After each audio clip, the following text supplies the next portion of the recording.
Si vous voulez être premier ministre du Canada, mettez-vous ceci dans la tête. Vous pouvez être efficace puis avoir un bon dossier au bout du compte, ou vous pouvez être populaire, mais vous ne pouvez pas avoir les deux.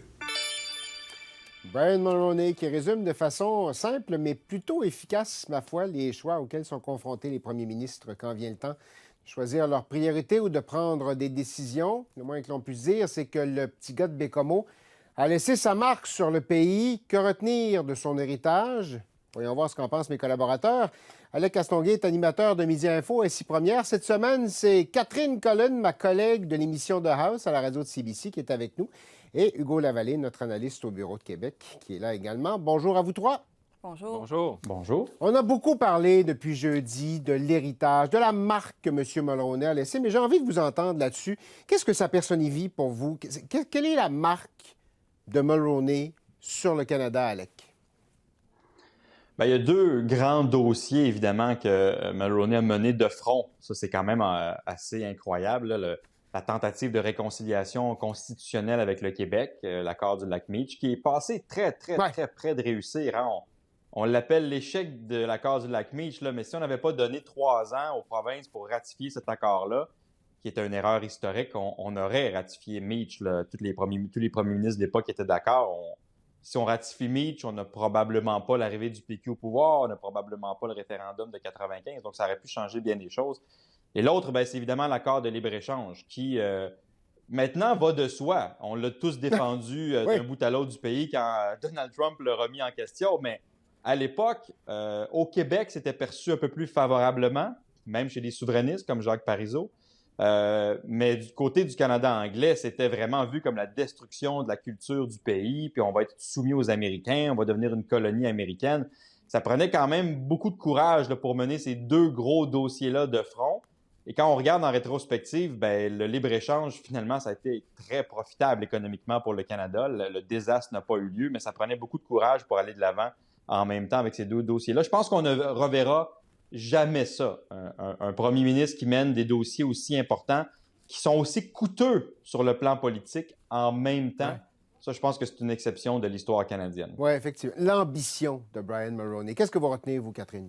Mais c'est la même chose, les grands projets dans lesquels il était prêt à s'embarquer, certaines qui on lui a causé beaucoup de peine. M. Mulroney aime beaucoup récemment, dans les années récemment, parler aussi de ses efforts autour de l'apartheid en Afrique du Sud, les efforts de Canada de combattre ça, qui était aussi quelque chose assez difficile à ce moment-là, des conversations difficiles avec Margaret Thatcher à ce moment. Maintenant, évidemment, il n'y a aucun débat là-dessus.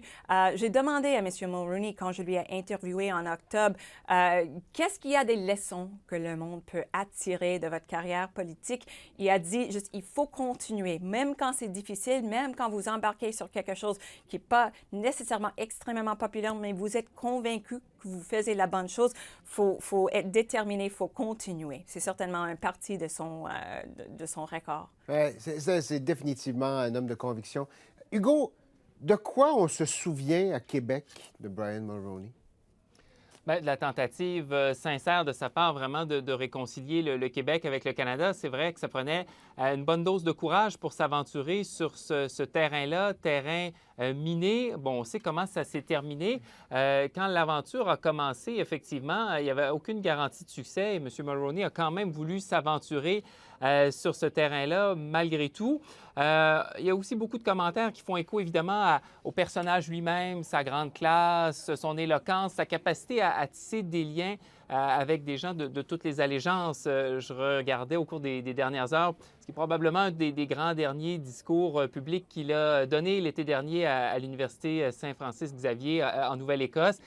C'était quand même assez saisissant de voir cet homme dans la 80-taine, très éloquent, qui faisait preuve d'humour, d'érudition, de conviction, tout à la fois. Alors, il y a tout le côté du personnage lui-même, M. Mulroney, qui disait, et c'était quand même assez inspirant, l'histoire ne se souvient pas des bruits de corridors, des rumeurs, des attaques, se souvient des grandes réalisations. Et effectivement, dans son cas, ça s'applique probablement assez bien, parce que comme jeune analyste politique, c'est quand même assez saisissant de voir tout ce qu'il a accompli, surtout quand on contraste ça avec aujourd'hui où on a l'impression que le moindre projet est très, très difficile à mettre de l'avant, où il y a beaucoup, beaucoup d'obstacles. Et quand on regarde sa feuille de route, c'est assez impressionnant. Comment se fait-il, Catherine, qu'on a l'impression, puis c'est vrai que depuis jeudi, on entend de bons commentaires de tout le monde, quelle que soit la couleur. Il n'y a personne qui n'a pas un bon mot pour M. Mulroney. Comment a-t-il pu entretenir de bonnes relations au-delà des allégeances politiques comme ça? Bien, je pense que c'est fascinant parce qu'il faut admettre, à la fin de sa carrière politique comme premier ministre, il y avait beaucoup d'échecs. Lorsqu'il est sorti de la politique, c'était un moment extrêmement difficile pour le Parti conservateur. Mais je pense que c'était la bonne humeur de M. Mulroney. Il était prêt à appeler n'importe qui, était gentil avec tout le monde. On a parlé du fait qu'il y avait un encyclopedic knowledge, on dit en anglais. Oui. Il connaît le nom de tout le monde, leur famille. On entend souvent Bob Rae, par exemple, quelqu'un qui était certainement pas de la même parti politique de M. Mulroney, qui a dit, c'était M. Mulroney la première qui a appelé moi quand j'ai perdu mon frère, quand j'avais des moments difficiles dans ma vie, c'est lui qui m'a appelé. Alors, c'était ces connexions humaines, je pense, qui expliquent pourquoi on voit cette réaction presque universelle. Oui. Alec, est-ce qu'on va un jour, vous l'avez un peu évoqué tout à l'heure, mais on a fondamentalement changé la façon de faire de la politique, on dirait. On ne fait plus les grands projets de société comme M. Mulroney les a mis de l'avant. C'est plus ce que l'on voit maintenant. Est-ce qu'on va revenir à ça un jour ou est-ce que c'est terminé, on tourne la page? J'en doute. J'en doute parce que les gens parlent avec nostalgie de l'époque, comme s'ils n'étaient pas responsables des politiciens qu'on a entre les mains. Alors que l'électorat n'exige plus la même chose des politiciens non plus. J'avais fait un grand sondage il y a quelques années quand j'étais chef du bureau politique à l'Actualité, puis j'avais demandé quel type de politicien voudriez-vous pour diriger votre pays. Puis on avait donné des prototypes. Ce qui était ressorti en pluralité, c'était un comptable. On voulait quelqu'un qui gère les finances publiques, qui gère l'État, qui fait en sorte que l'école arrête de tomber en ruine, que le système de santé fonctionne. Personne ne voulait de grandes réformes, de révolutions, comme on en voyait dans les années 70 et 80. Les gens, peut-être parce que la société vieillit, peut-être parce qu'elle est complexe, mais ces ambitions-là ne se reflètent plus dans les électeurs. Donc, on ne se choisit plus des politiciens qui ont les mêmes ambitions qu'à l'époque. Et donc, on vit en phase avec notre époque, là. Elle n'est plus la même. Certains peuvent le regretter, là, les Pierre Elliott Trudeau, les René Lévesque, les Brian Mulroney, c'est un autre moule, c'était spectaculaire. Mais ils n'ont pas vécu avec les réseaux sociaux, l'organisation de la société civile comme on l'a maintenant, beaucoup plus organisée dans les années 70 et 80, la mondialisation, la complexité des traités internationaux. Tout ça était balbutiant. Donc, les paramètres n'étaient pas les mêmes. Alors, calquer l'époque et se dire on aurait besoin de Mulroney maintenant, ça ne veut pas dire que Mulroney réussirait à notre époque aujourd'hui. Et donc, c'est facile de se dire l'époque était incroyable. Il y avait encore beaucoup de choses à construire à l'époque, alors que maintenant, on a l'impression qu'on est en train de retaper la maison plutôt que d'essayer de construire des nouvelles annexes. L'époque est différente et on peut le regretter, mais c'est un peu ça la réalité quand même. Là. Vous êtes d'un réalisme un peu décourageant, cher ami. Hugo, vous vouliez rajouter quelque chose là-dessus? Bien, il y a peut-être des cycles aussi politiques sur le long cours. Hein? C'est vrai qu'on est dans une époque qui est marquée par quand même pas mal de cynisme. On sent l'électorat assez las de toutes ces promesses qui souvent se concrétisent pas. Est-ce que dans quelques années, il y aura un politicien qui sera inspiré davantage? Bon, on ne le sait pas non plus, mais c'est vrai qu'on est un peu dans une ère plus technocratique aussi, où les élus semblent beaucoup guidés par les sondages, des concepts de marketing politique. Leur vision n'est pas toujours claire, pas toujours articulée. On entend aussi beaucoup de politiciens qui semblent plus intéressés parfois à déconstruire ce que leurs prédécesseurs ont construit qu'à proposer une vision originale. Alors évidemment, est-ce que c'est l'époque qui veut ça? Est-ce que ce sont les médias? Est-ce que ce sont les électeurs, les politiciens eux-mêmes? C'est difficile d'avoir une réponse définitive. En même temps, il y a peut-être à plus long terme aussi, sur le long cours, des cycles justement qui jouent. Et qui sait ce qu'on verra dans quelques années. Écoutez, l'avenir nous le dira. Il y a un autre... je vais vous entendre rapidement sur un autre thème qui a retenu l'attention cette semaine. Cette décision de la Cour d'appel du Québec qu'on attendait avec une impatience à peine contrôlée sur la loi 21, qui a été validée. Évidemment, c'est pas la fin de l'étape. À quoi on s'attend maintenant?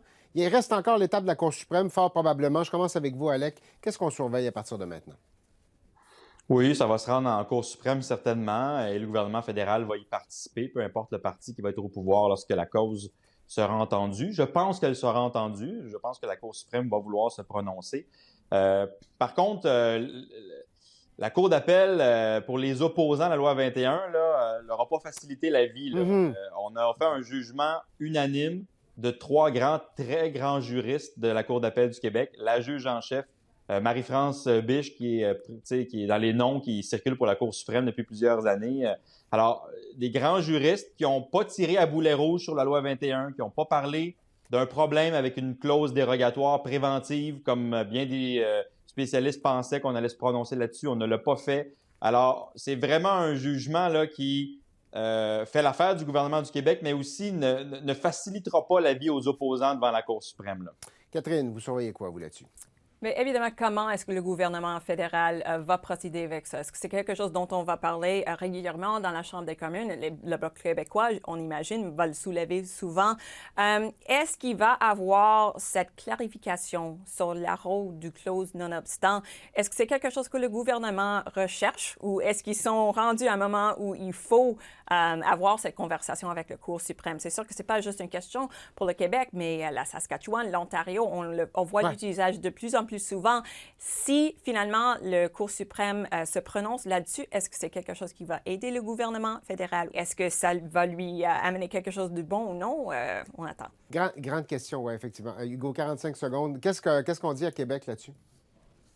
Bien, à Québec, évidemment, on est très, très satisfait de la décision. Évidemment, on attend avant d'ouvrir le champagne de voir ce que la Cour suprême va en dire. Mais ce qui va être intéressant de voir, c'est que dans le débat public, on a semblé tenir pour acquis beaucoup de la part des opposants qui, de façon presque inévitable, les tribunaux allaient chercher à resserrer l'utilisation de la disposition de dérogation. Et ce n'est pas du tout la voie qu'a tracée la Cour d'appel dans sa décision. Au contraire, on dit, bien, si on commençait à faire ça, ça reviendrait à remettre en question son existence même de cette disposition-là, alors que ce débat-là a eu lieu dans les années 80. C'est un débat essentiellement politique. Alors, il y a un risque aussi pour le gouvernement fédéral de poser cette question-là de façon aussi directe en intervenant devant la Cour suprême parce qu'il peut aussi y avoir une réponse à l'effet que les juges ne voudront peut-être pas non plus se prononcer là-dessus en estimant que ce n'est pas à eux que ça revient. Alors, disons que ce n'est pas nécessairement une décision de la Cour d'appel qui va dans le sens exactement de ce que prévoyait ou aurait aimé voir le gouvernement fédéral. Oui, en tout cas, une chose est sûre, on va en parler encore de cette loi 21-là.